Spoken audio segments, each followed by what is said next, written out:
আজ আমি আমের শরবত তৈরি করে নিব। বাসার সবাই ঘুমিয়ে গেছে, এখন আমার আমের শরবত খেতে ইচ্ছে করছে, তাই আমি আমের শরবত করে নিব। এখান থেকে আমি 3টি আম নিব, বেশি তৈরি করব না রাতের বেলা, তাই আমি অল্প করে বানিয়ে খেয়ে নেব। এখন আমি 3টি আম নিয়ে নিলাম। 3টি আম একটু কাঁচা কাঁচা দেখে নিলাম।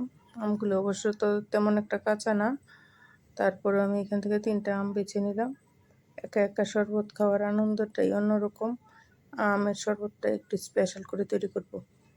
এখন আমি আমগুলি, এই 3টা আম আমি নিয়ে নিয়েছি, আমগুলি এখন খোসা ছাড়িয়ে নিব। তার মধ্যে একটা আম পাকা বের হয়ে গেছে। এখন আমগুলি আমি কুচি কুচি করে কেটে নিব। এইভাবে আমি আমগুলি কেটে নিলাম।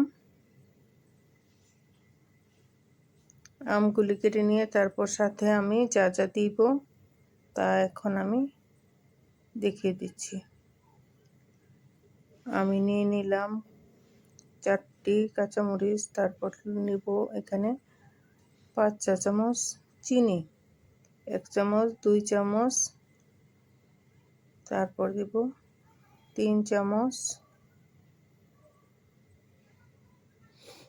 4 চামচ,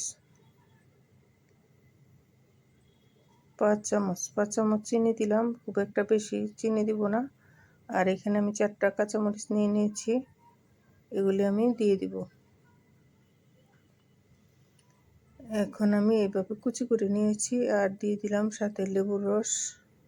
একটু টক করেই আমি শরবতটা তৈরি করে নিব, আর লেবুটা দিয়ে দিলাম একটু ফ্লেভারের জন্য, ভালো লাগবে। তাহলে দিয়ে দিলাম লেবুটা চিপে। এখন আমি দিয়ে দিব সয়া সস, ওয়েস্টার সস, মনে যা আসছে তাই আমি দিয়ে দিচ্ছি। আর দিয়ে দিব টমেটো সস। দেখি আজ কেমন হয়, তাই স্পেশাল একটা আমের শরবত আমি তৈরি করে নিচ্ছি। আর আমি ব্লেন্ডারে কিছু পানি দিয়ে দিয়েছিলাম, পানির মধ্যে এখন আমি আমগুলি দিয়ে খুব করে ব্লেন্ডারে ব্লেন্ড করে নেব। ব্লেন্ডারে ব্লেন্ড না করলে শরবতটা আমি তৈরি করতে পারবো না, তাই আমি ব্লেন্ড করে নিচ্ছি ভালো করে। দেখেন খুব একটা সময় লাগেনি তৈরি করতে। এই যে আমের শরবতটা হয়ে গেছে। এখন আমি পুদিনা পাতা দিয়ে দিলাম কিছু, আর কিছু স্পেশাল মশলা দিয়ে দিলাম, দিয়ে আবারও আমি সামান্য একটু ব্লেন্ড করে নিব। শরবতটা আমার হয়ে গেছে। এখন আমি কাপ দিয়ে মেপে মেপে খেয়ে নেব।